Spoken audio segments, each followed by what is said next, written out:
Hi everyone, it's Jen here. So today we're doing the 6-week bump date. So just to give you guys a rundown of my symptoms, I guess I'll start with the same one I did last week. My symptoms so far haven't really changed from week 5. I'm still experiencing fatigue like crazy. I take more naps now than my 2-year-old. I'm still experiencing the breast tenderness, nipple tenderness, sore area, however you want to call it. Let me look at my notes. I thought I could remember this off the top of my head, but apparently not. So, okay, I did that one. I'm still getting the light nausea. If my stomach is empty for too long in the morning, I have to have something like a granola bar or even apple juice will help calm it down some, which yes, I'm still craving the apple juice. I just went down to a smaller bottle.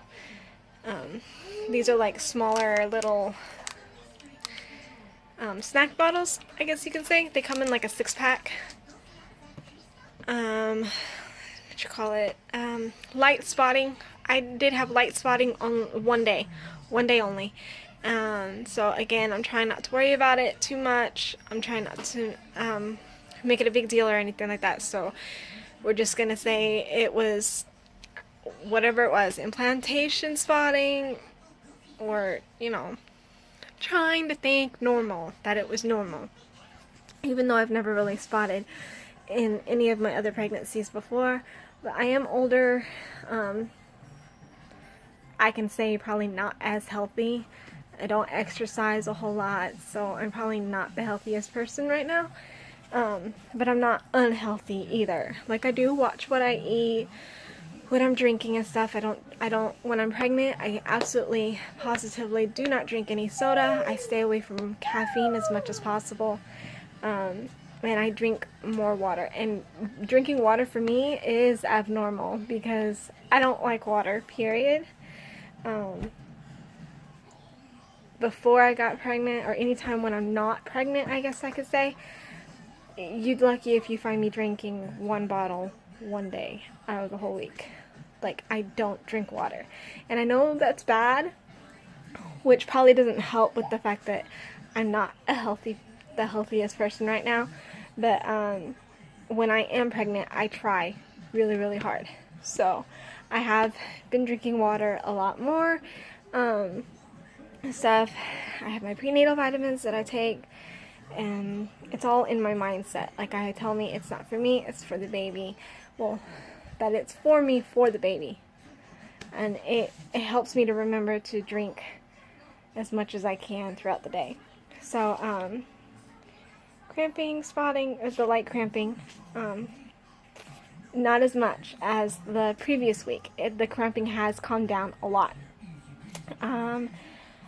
That's it for my symptoms. So, again, I'm at 6 weeks today, which puts me at day 42, and I have 238 days left until my due date. So, the baby's size is roughly 0.25 inches to a whole 3 inches now, which puts it at about maybe a small pea, or my favorite, chocolate chip. So, and that the baby can weigh about 0.4 ounces. And then, again, with the facts about the baby's growth and stuff that I got off my app, it says the baby is rapidly growing and will triple in size this week. The basic facial features, such as the eyes, ears, are becoming more developed, and the neural groove will have closed by this time, and the tiny heart is starting to pump blood. So that's like amazing to me every time I read that sentence, to think of this little thing that's the size of a chocolate chip is pumping blood. Already has a heartbeat. At 6 weeks, already has a heartbeat. That's amazing. And then along the midline, 40 tiny blocks of tissue are developing, which will eventually develop into the backbone, the ribs, and the muscles of the baby's back and sides. So that's pretty much it for my little fact lesson whatever you want to call it, and my symptoms and stuff like that. So again, nothing really changed from last week, although my bloating, that's one I forgot to write down. My bloating has calmed down a lot. So my stomach's not as popped out as it was, which in my book is a good thing. Especially since we haven't told anybody in the family that we're expecting again. I haven't even told my oldest daughter. She's 8. I haven't told her that she's getting another sibling. My youngest daughter, she wouldn't understand even if I wanted to tell her because she's only 2. So we haven't told anybody. So to have my stomach popped out as much as it was very, very, like, disconcerting. I'm like, oh my god, they're gonna be able to see it and they're gonna be like, are you pregnant? And I'm gonna have to deny it because we don't want to tell anybody yet, and that's gonna hurt in my heart. So I'm like, oh, this needs to go away. And luckily it did. It's not as popped out as it was before. I can play it off to, like, you know, I just got done finished eating and that's why my belly's kind of popped out a little bit. But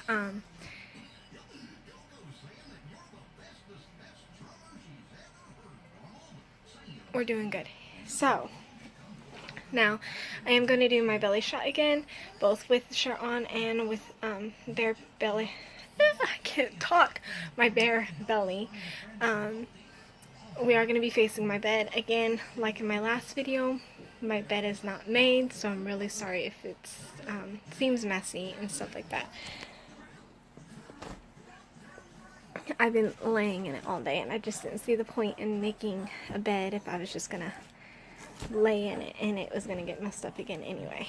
So let me fix this.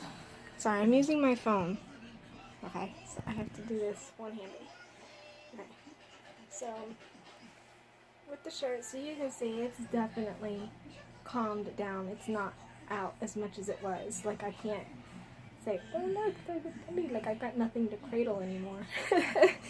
So there's with the shirt. So shirt off. Well, you know what? I'm gonna have to. I have an undershirt on, and this one just gonna get in the way. Okay. So with my undershirt.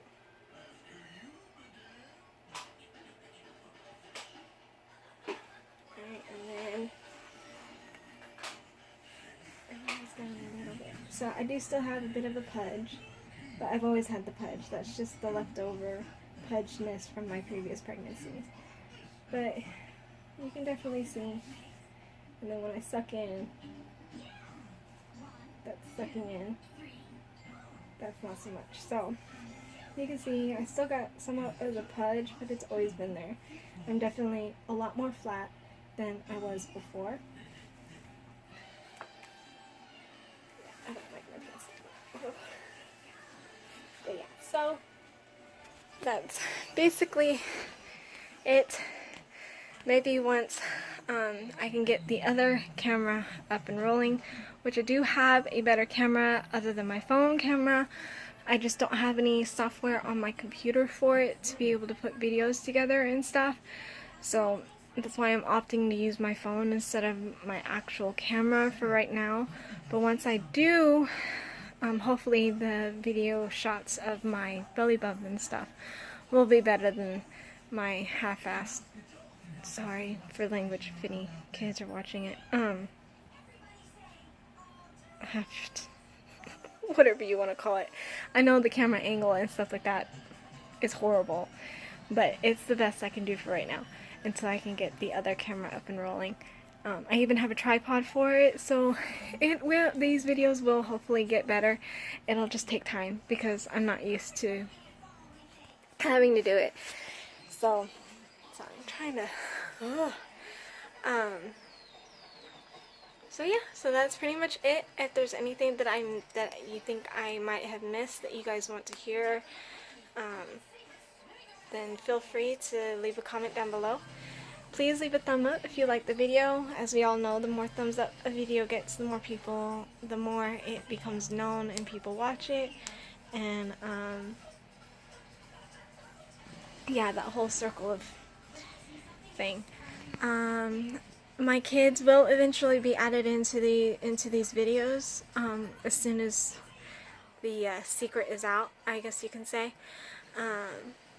You'll probably be seeing them a lot more. And then my husband may or may not, just because he's never been a camera person. He doesn't like the camera at all. Like, you could take a picture of him and he doesn't smile, and more often than not he's like, please don't.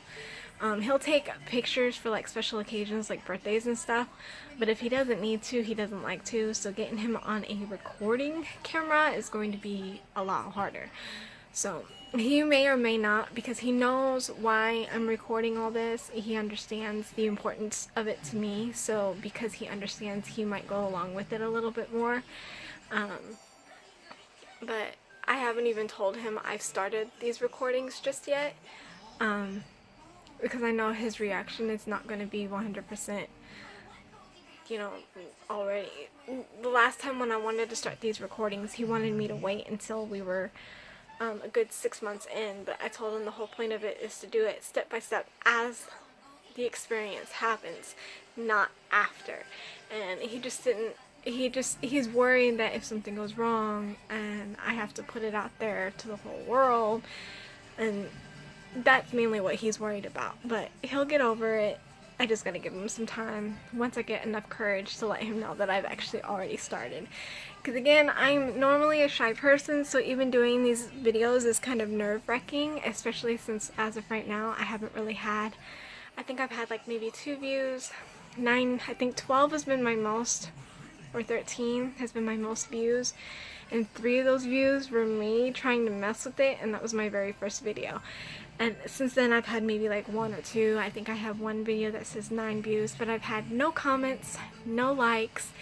So just putting this out there, even though I know hardly anyone is watching it, is nerve-wracking. But then at the same time I'm like thinking, well, I can deal with 1 or 2. Imagine if it said 900 or something. So I'm trying to get over my shyness, because I'm normally really shy. So doing this is, like I said, a little nerve-wracking, but I'm trying to get over it. But it is a little disconcerting when I don't have any type of response. So I don't know if people are liking this, or if they hate it, or if it's annoying, or what's going on. So if you do watch my videos, just a simple, even just 1 little like if you liked it would be awesome. And if you wanted to leave a comment, that would be awesome too. That way I can at least know someone is enjoying these videos and not just, you know, watching 2 seconds of it and turning it off, which I know can still leave like as if someone had viewed it. So again, I'm gonna go ahead and leave it there.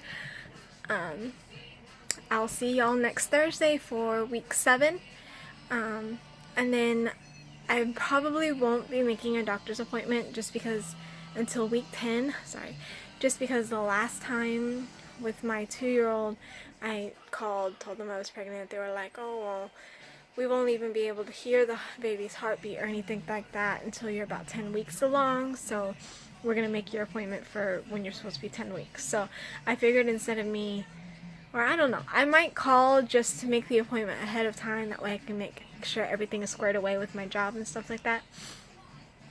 But I'm hoping they'll, with my 2-year-old, since my 2-year-old was right after my miscarriage, they did do, like, I had like 8 ultrasounds throughout my whole pregnancy. It was like 8 to 10, maybe even 12 ultrasounds throughout my whole pregnancy, because they were keeping an extra eye on it because I had experienced a miscarriage before. So I'm secretly kind of hoping that'll happen this time, where they'll keep an extra eye on it to help my nerves and stuff. So I'm thinking about going ahead and making an appointment today, like calling to make the appointment today. But I probably won't schedule the appointment until Monday of next week or the Thursday after that week, which are my days off, just so I can see if they'll fit in like an ultrasound scan, just to make sure there's something actually there. You know how they do, but we'll see. So anyways, I'm gonna love you and leave you, because I'm already at 14, and that's a really long video for me. Anyway, sorry, I keep messing with my nose because I'm getting sick and a runny nose. So, okay. I'm gonna go ahead and leave it at that. Bye. See y'all next week.